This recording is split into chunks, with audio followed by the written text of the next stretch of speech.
In the next 30 days, I'm going to make $1 million drop servicing. And this is exactly how I'm going to do it. The starting point is our average order value. My average order value is $120. Let's break it down. 1 million divided by 120 equals 8,333 orders in total. Then we divide 8,333 by 30, which gives us 277 orders per day. Okay, that doesn't sound so scary anymore. It sounds kind of reasonable. The next thing we need to figure out is how much money I actually need to spend every single day to get 277 orders every day. And to calculate how much money I need to spend on advertising, we are first going to start with my margin. So my margin is about $62. We are going to assume that my cost per acquisition is going to be about $50. So in order to get $277 every single day at a CPA of $50, I will need to spend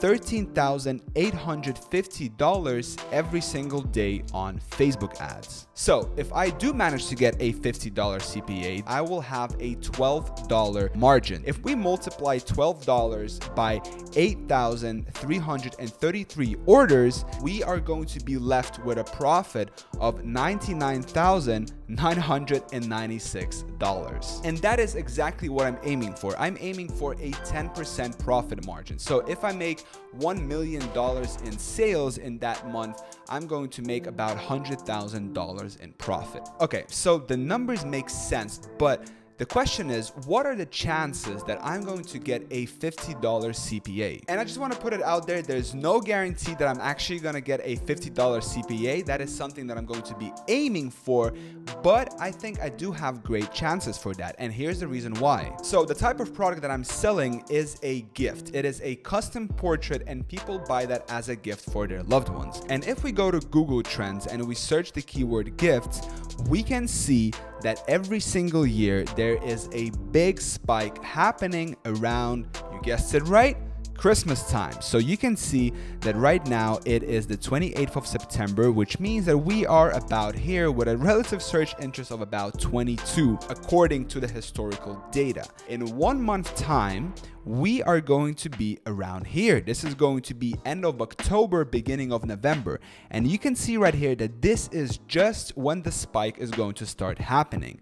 And then from the beginning of November all the way to the middle of December, that is when the search term gifts reaches its peak relative search interest. And this is exactly where I'm going to be making my money. So starting November and then all the way to middle of December, that is when I'm going to be selling and really trying to aim for that $50 CPA. Another interesting thing that I want to show you here is how much Americans spend on Christmas.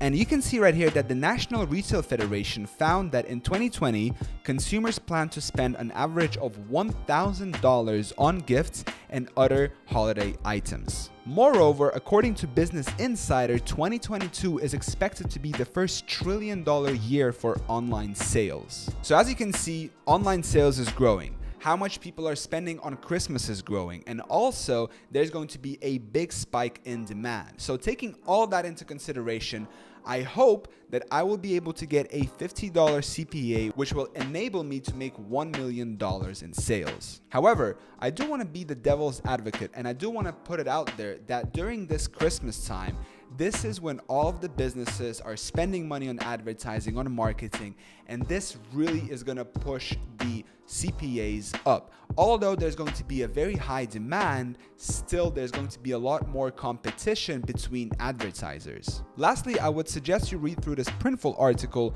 which outlines the 10 steps to jumpstarting your holiday preparations. So right here you can see the e-commerce holidays. So there's not only going to be Black Friday and Cyber Monday, but there's going to be a bunch more holidays right here which you can actually take advantage of. Another thing they give you here is useful marketing strategies. And you can see right here that if you're thinking about percentage or dollar value deals, stick to the rule of 100. Use a percentage discount for anything below $100 and a dollar value discount for anything above. Another useful thing right here is making sure that your tech is set up properly in the backend. So that includes the abandoned cart recovery emails, retargeting ads, exit pop-ups, and so forth.